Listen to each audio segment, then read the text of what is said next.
gold eh talagang pinantatapat sa isang marksman, bakit parang nag-iiba ng onti yung usapan kapag ka-Clint naman yung tinatapatan niya this time around. So very interesting kung ano yung mga pwedeng mag-unfold dito sa labang ito. Oh, makikita natin kung sino ba talagang aangat pagdating sa early to mid game o at kung kanino bang lineup talaga ang magiging maganda pagdating dito sa may late game. Again, for AP Bren and Smart Omega, kaldagan ng mga mid laner, kaldagan ng mga jungler. At nagkakasunuran agad si Boss Ogwen ay napasilip pa doon sa camera ng jungler natin at nanggugulo against Andorio. Actually, dalawa sila. Iba ang ginagawang panggugulo ngayon nila Few at nila Ogwen. Parang hindi talaga nila pwedeng ibigay basta-basta or ayaw na ayaw nila na maging mapayapa yung early stages para kay Andorio. O, kailangan mapilit agad na gamitin ang kanyang retribution para pwede manggulo, pero parang hindi mo na gano'n na magiging rotation. Ang sakit! Parang ano yan, may kurot. Kurot with a twist. Kasi, the more na tumatayo ka biglang, kurot, literal na kurot with a twist. Tapos tinitwist. Kasi mas masakit talaga ang damage doon. Pero may kita natin, Little Wonder parang ay talagang as much as possible, bakbaka na agad. At mukhang ang magiging kauna-unahang casualty ay si Few, pero may clutch guiding wind at shield na maipoprovide dito si Ogwen. Mid lane, of course, yung ating Grok ngayon. So, expect na may konting sakit. Going for the concussive blast, eventually, later on, baka mag-physical damage item siya. So that, pag gamit niya ano kanyang wild charge, masasaktan talaga, guguhit doon kay Kelra. Oh, pero parang nasasaktan din si Chaknu nung moment na yun. So, more on aggressive type ang ginagawa ng AP Bren para sa game na to. At paano ba ang laning sa may XP lane? Fred Drain Fusion, parang hindi na kasi ako sanay na Fred Drain yung yung XP mo I think even lang, kumbaga, wala nang pag nagkamali na lang talaga, tsaka lang makakuha ng isang kill. Especially kasi sustain yung pinili dito ni Ryota going for Brave Smite. So, parang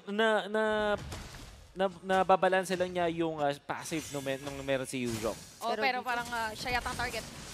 Few, Si Few. kinakailangan makatakas. Ginamit ng Guardian's Barrier pero makakasalo ng Appraiser's Wrath. Kaso may Petrified naman doon si Flap TZ at gagamit rin ng Black Dragon form. Ryota dito napapag-isa at iniikot-ikutan lang siya. Isama mo pa si Ogwen na may mga wisps pero makaka-out naman si Ryota. Okay, nandito na tayo ngayon at buhay na rin si Ito Max which is level 4 so pwede siya makahabol dito sa may total objective. Pero look at Flap TZ na nagsusonat lang din naman. Alam niya bawasan na dito si Ryota kaya naman yun ang kanyang gagawin. Pero Andorio with the retribution, siya pa rin ang makaka-secure.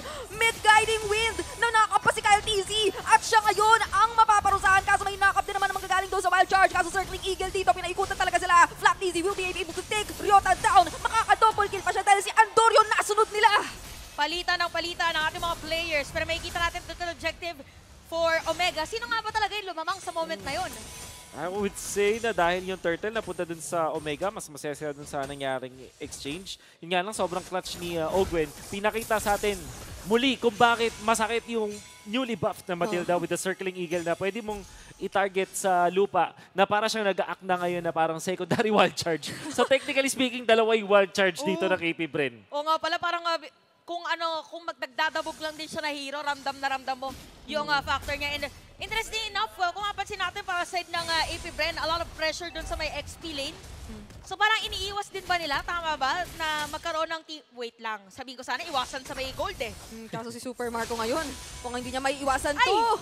Pero may guiding wind na naman na mapoprovide si Andorio. Medyo naipit yata, hindi nga lang tumama doon yung wild charge. Pero may circling eagle na naman silang kinakailangan kaharapin. Nandoon yung Guardian's Barrier at makaka-out naman yata yung Smart Omega. At dahil dyan ay makakapagplato ng kakarambot si Kelra sa may top lane. So medyo maiwas lang muna. Actually, mga teams natin, pagdating sa team fight, at parang ayaw talaga muna nila. Yep.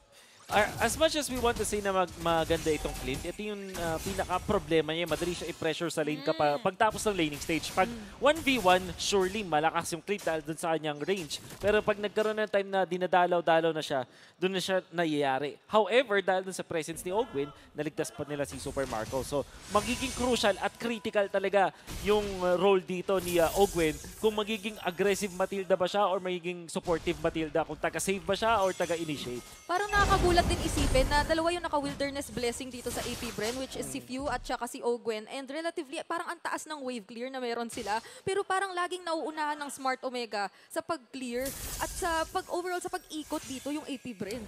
That's mainly because of Andorio na ginagamit at aktibo sa meta na sa team game ngayon. Going for Molten Essence, so hybrid build. Oy, naku po!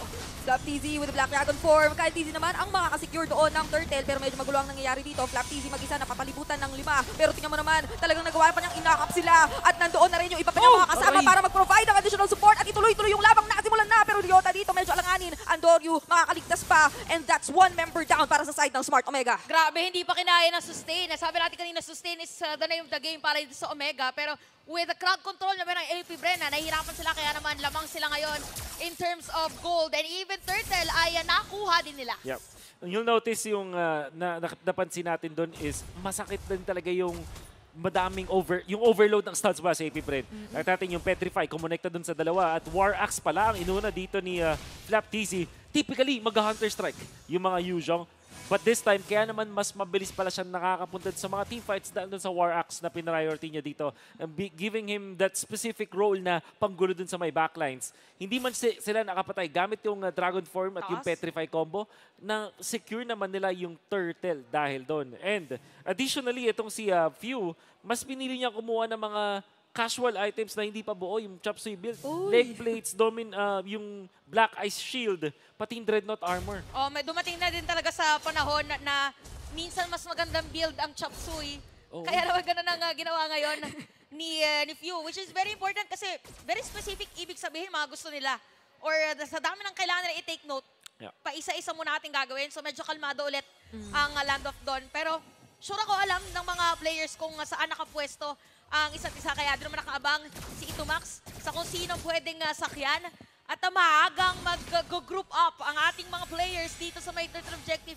At okay, ano lang yun, fake something. Nakakatuwang makita ngayon na yung Circling Eagle, pwede mo nang gamitin parang pang-bait lang Kahit o paminsan. Kahit ako nakakita akong ganun Matilda, medyo okay, alis muna tayo. So ang daming kailangan i-consider para dito sa Matilda ng AP Bren at si Master Ogwen pa ang may gamit niyan. Again, turtle objective, si Chuck nung magpupul. Pero malayo pa si Andoryu. Actually, malayo din pa yung mga tanks, ay mga junglers.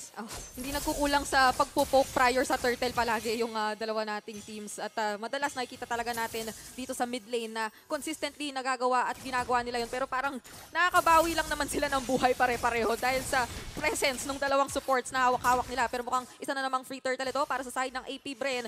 Ginamit rin yung Circling Eagle para talagang palayuin lang yung mga players ng Smart Omega na nakikita nila. Oh, interesting kasi hindi tinry din ni Andoryu na mag-contest dahil nasa may top lane siya during that moment. So parang split push ba ulit? Parang dating Omega ba to? Na sa inyo ang objective sa amin ang turret? Parang hindi yata gana yung ganong klaseng approach from Omega kasi kung papansinin natin, Harit, tapos Minotaur and Angela gusto pumalag dito bilang 5v5 early stage. Kaso hindi nila natitake advantage yung dapat early game advantage ng lineup nila. Magkakakitaan na naman dito sa bandang bottom lane pero grabe yung Grinding Wind. Oo, ang cute ng Grak na ang laki mong hero tapos lumilipad ka, no? Sakto din naman para may wings kasi yung skin na to ni Grak. So, parang tutube. Parang tutubing red. Tutubing red. Pero blue team ka. Wait lang. Si Kuya Andoryu ay parang medyo fixated sa taga-clear ng minion wave. And interesting enough, wala pa palang nasisirang tore dito ang Smart Omega. Kaya naman lamang ngayon ang AP Bren in terms of gold. Wala pa yung talagang kaldagan ng mga mid laners natin eh. Parang lagi nga nating nakikita yung na-mention earlier ni Wolf na mas nakikita or mas madalas na napipilitan talaga mag-clear dito si Andoryu para talagang hindi naman masyadong maging behind or mahuli in terms of rotation din ang kanyang mga kasama.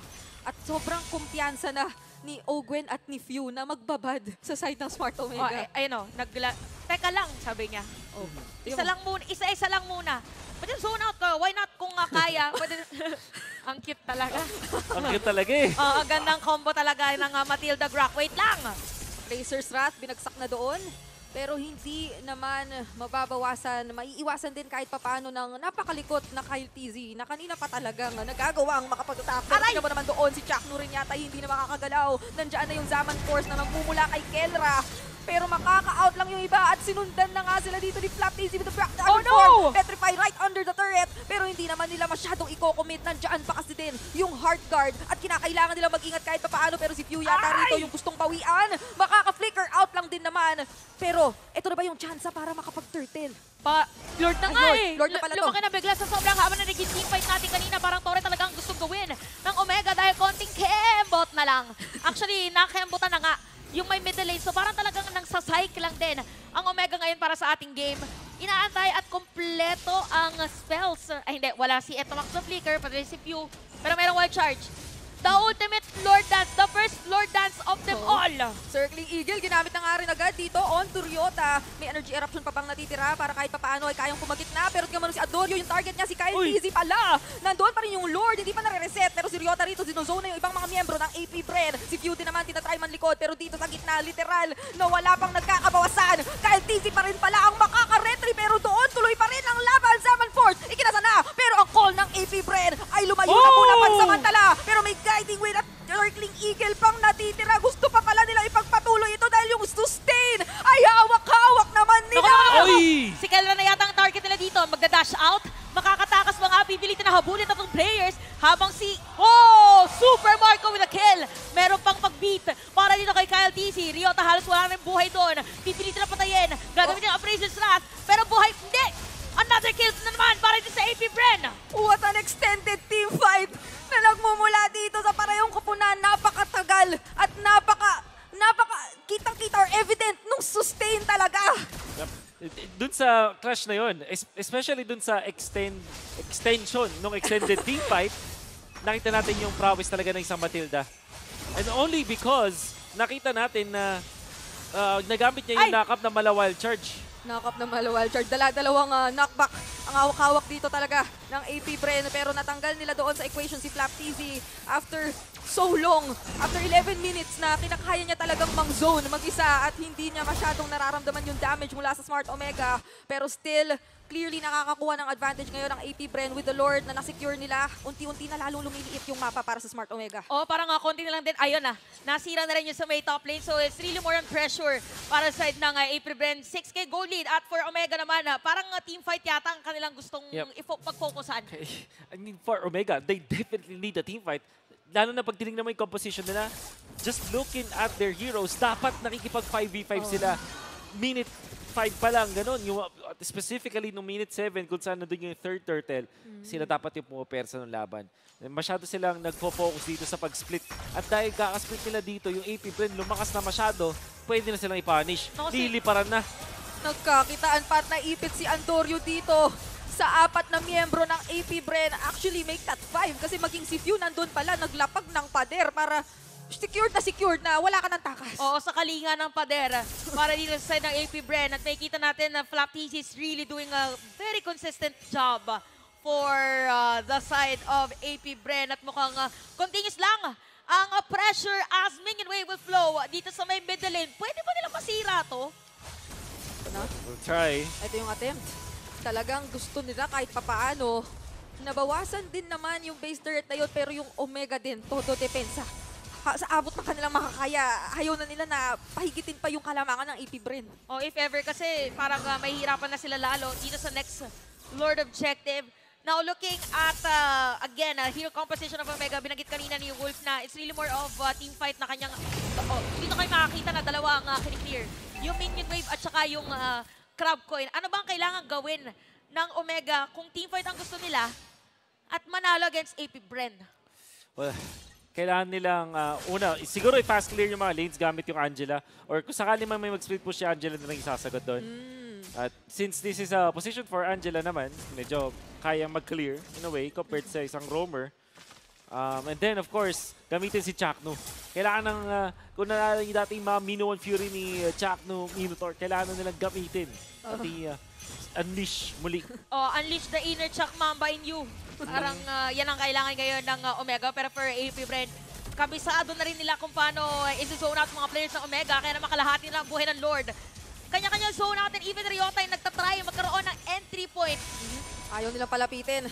Andito talaga lahat ng mga pader na pwede mong ilapag. Pero nandun si Andoryu, medyo nakalusot. Pero na-reset naman din yung Lord. Pero doon naman sa bandang itaas, yung laban pala nagpapatuloy. patuloy pa. Grabe si Flap TZ, tatlo-tatlo yung sinusumbang isa. Pero tingnan mo naman yung Lord dito, sino makakakuha? Kyle TZ pa rin naman. Habang ang sabi ng AP Bren, ipagpapatuloy naman natin yung laban. Grabe yung range na hawak-hawak ni Super Marco. At mukhang hindi pa nga gustong mag-out dito ng AP Bren, pero mapipilitan na sila kahit papaano.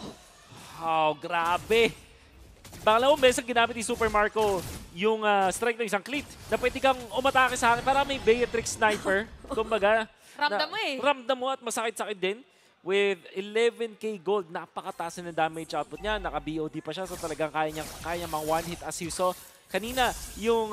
Uy, narangan! Grabing harang. Iba yung damage na meron na ngayon si Kyle TZ, pero si Kelra naman ay mabubuhay pa din.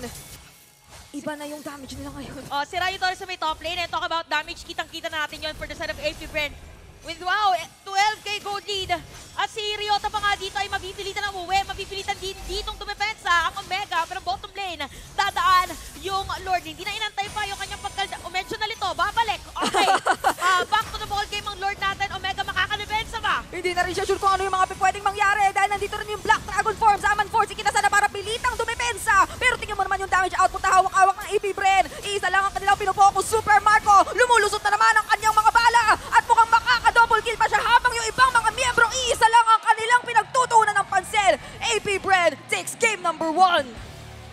This winning moment is brought to you by our official sponsor, FWD Life Insurance.